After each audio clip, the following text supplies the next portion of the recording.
Alhamdulillah, alhamdulillahilladzi khalaqa samawati wal arda wa ja'ala dhulumatil nur summa alladziina kafaru bi rabbihim ya'dilun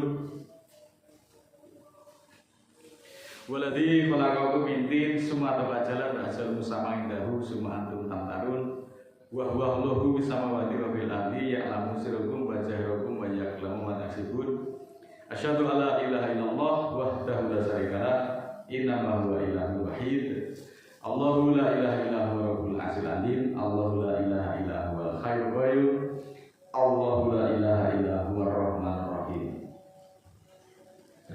Segala puji bagi Allah yang telah memuliakan kita dengan ilmu dan iman. Kita perlu waspada bila suatu saat ilmu Allah itu diangkat dari muka bumi ini. Allah tidak akan mencabut ilmu agama itu dari hati manusia dengan cara melenyapkan seketika, tapi perlahan-lahan sedikit demi sedikit. Jika umat Islam kehilangan pegangan, maka kebodohan akan merajalela, kesesatan juga akan merajalela. Maka sebelum lentera ilmu itu padam dan zaman kebodohan tiba, marilah kita jadikan momen ibadah kita ini untuk terus memupuk semangat thalabul ilmi, mengamalkan dalam kehidupan sehari-hari serta mohon petunjuk agar kita senantiasa berada pada jalan yang diridhoi Allah dan dijauhkan dari jalan yang sesat. Saudaraku, kondisi saat ini benar-benar cukup memprihatinkan. Bagaimana tidak? Derajat manusia dewasa ini telah mengalami penurunan yang signifikan, bahkan seperti binatang ternak atau bahkan lebih rendah lagi. Hal ini teridentifikasi dari kondisi manusia yang lupa akan hakikat dirinya serta perilaku yang diperbuat manusia tidak ada lagi bedanya dengan perilaku binatang. Bagaimana penjelasan tentang terjadinya penurunan dan kenaikan derajat manusia di dalam Al-Quran? Mari kita simak ayat-ayat Al-Quran. Manusia diturunkan derajatnya bahkan lebih dari binatang ternak karena melalaikan fungsi akal dan hatinya untuk memahami kebenaran. Akibat tidak mampu mengendalikan hawa nafsunya, maka manusia itu turun derajat akan setara atau bahkan lebih rendah dari binatang ternak. Hal ini tercantum di dalam surah ke-7 ayat 176 selengkapnya sebagai berikut. A'udzubillahi minasyaitonirrajim. Bismillahirrahmanirrahim. Walau syi'na la rafa'nahu biha walakinahu akhlada ilal ardi wa taba'a hawahu. Famasluhu kamasalil kalbi in tahmil alaihi yalhas aw tatruhu yalhas. Dalika masalul qaumil ladzina kadzabu bi ayatina faqsusil qasasa la'allahum yatafakkarun. Yang artinya sebagai berikut. Kalau kami kehendaki, maka akan kami angkat dia dengannya dengan ayat-ayat kami. Tetapi manusia lebih suka berkekalan di bumi dan mengikuti hawa nafsunya, mengikuti keinginannya, mengikuti kerendahannya. Perumpamaan seperti anjing. Jika anjing itu dihalau, maka anjing itu akan menjulurkan lidahnya. Demikian pula jika anjing itu engkau biarkan, maka anjing itu juga akan menjulurkan lidahnya. Seperti itulah perumpamaan orang yang mendustakan ayat-ayat Al-Quran. Maka susil qasaso la'allahum yatafakkarun. Kisahkanlah atau ceritakanlah kisah ini, semoga mereka memikirkan. Ini adalah gambaran bagi orang-orang yang berilmu, yang menuruti hawa nafsu dan gila dunia yang sifatnya hanya sementara. Perumpamaan ini juga merujuk pada kisah orang yang diberi pemahaman agama tetapi melepaskan pengetahuannya demi mengikuti ambisi duniawi. Anjing itu mengulurkan lidahnya bukan karena haus, tetapi memang sifat alaminya seperti itu. Ini menggambarkan bahwa manusia yang rakus dan tidak pernah puas mengejar kenikmatan dunia semata.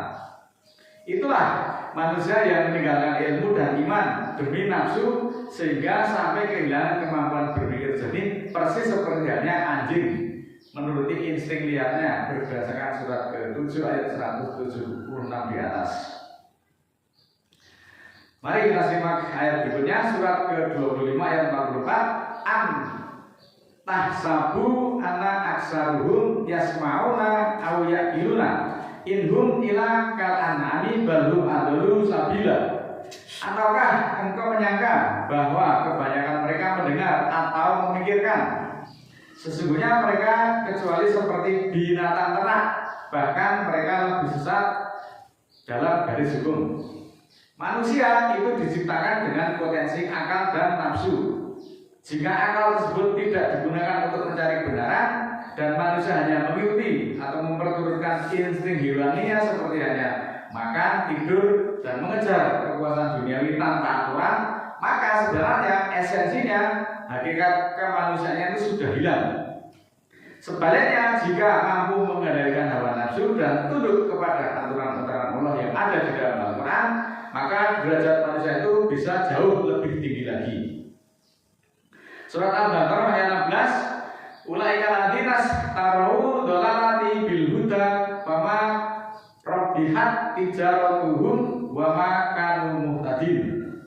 Mereka itulah orang-orang yang membeli kesesatan dengan petunjuk, dan tidaklah beruntung perniagaan mereka, dan tidaklah mereka akan mendapat petunjuk. Ayat ini, saudaraku, menggambarkan hilangnya esensi kemanusiaan karena manusia rela melepaskan fitrah kebenarannya demi kenikmatan dunia yang hanya bersifat sesaat. Hal ini diibaratkan seperti halnya pedagang yang menukar barang yang sangat berharga yang berupa hidayah itu dengan sesuatu yang tidak bernilai atau sesuatu yang rusak. Rusaknya karena hawa nafsu yang tidak bisa dikendalikan tadi.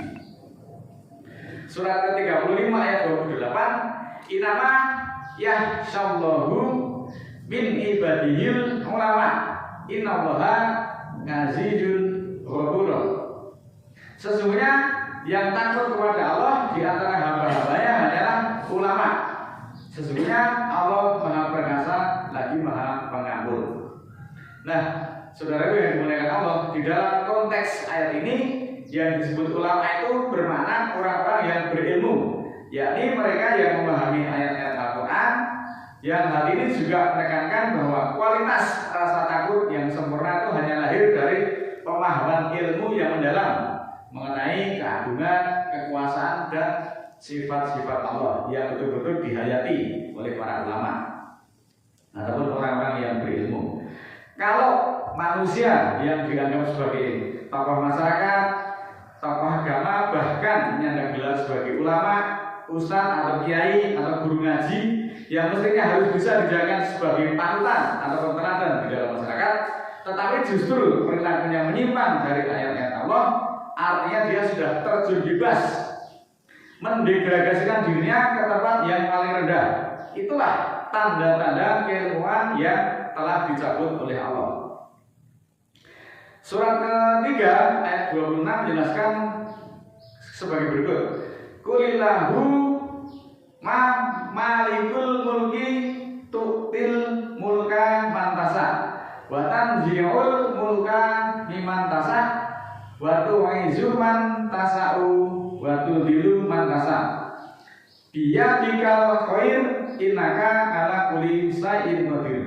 Katakanlah, ya Allah, pemilik kerajaan. Kerajaan Allah itu berupa miliaran bintang-bintang atau miliaran galaksi. Engkau berikan kerajaan kepada siapa yang engkau kehendaki, dan engkau cabut kerajaan kepada siapa yang engkau kehendaki, dan engkau muliakan siapa yang engkau kehendaki, dan engkau hinakan siapa yang engkau kehendaki. Di tanganmu semua kebaikan, sesungguhnya engkau menentukan atas tiap sesuatu. Nah, ini dijelaskan bahwa Allah itu memiliki hak prerogatif yang tidak bisa digugat oleh siapapun untuk memberi atau mencabut ataupun memuliakan atau bahkan menghinakan seseorang tanpa ada yang bisa menghalang-halangi atau memprotesnya. Allah adalah satu-satunya pemilik dan penguasa kekuasaan tertinggi berupa ilmu, harta atau jabatan yang dimiliki manusia hanyalah titipan sementara yang datang dan pergi sesuai dengan kehendaknya. Seseorang itu siapapun dia, apapun kedudukannya di dalam masyarakat, yang telah dicabut hidayahnya akan mengalami kekerasan hati dan sulit menerima kebenaran ataupun nasihat-nasihat agama, nasihat-nasihat ayat, dan sering merasa bangga atau bahkan merasa nyaman dengan kesesatannya yang dijalani. Tidak ada lagi penyesalan ataupun getaran-getaran penyesalan di dalam jiwa saat melakukan hal-hal yang dilarang.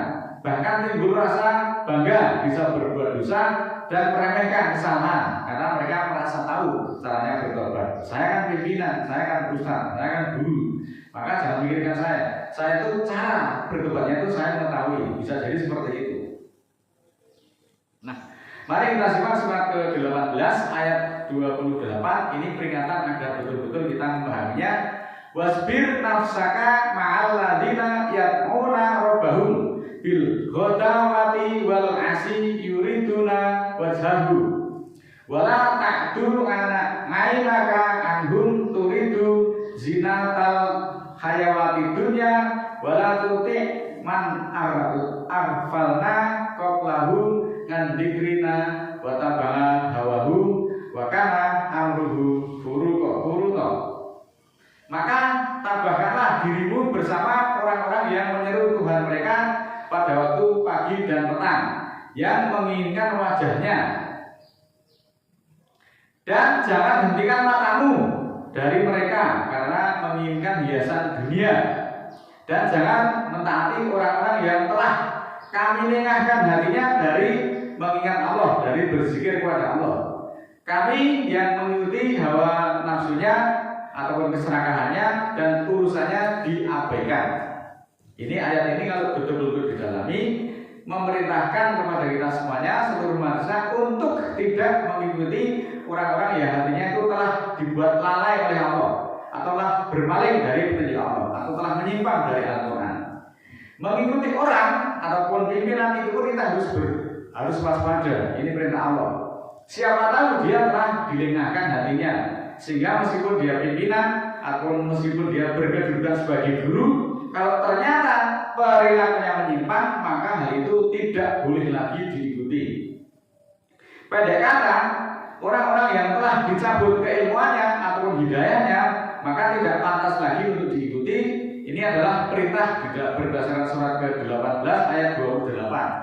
Kita diperintahkan untuk mengikuti yang lebih baik. Ini berdasarkan surat ke-39 ayat ke-18. Oleh karena itu, saudaraku, marilah kita tidak taklid buta, karena taklid kita itu hanya kepada ayat-ayat Al-Quran. Karena di dalam Al-Quran yang disebut ulul albab itu orang yang tidak merunduk secara tuli buta dan buta, tetapi orang yang cerdas, yang kritis dan analitis sebagaimana Allah memerintahkan.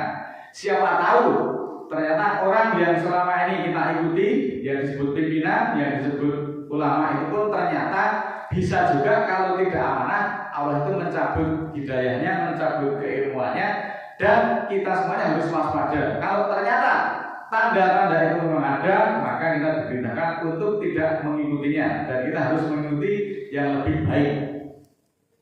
Hamba Allah yang dipahamkan Al-Quran di seluruh bumi ini banyak jumlahnya, bukan hanya tergantung pada satu orang individu. Maka kita tidak boleh taklid buta. Kita harus taklid itu hanya kepada Allah, bukan kepada manusia. Demikian kita tuh diperintahkan untuk sangat berhati-hati.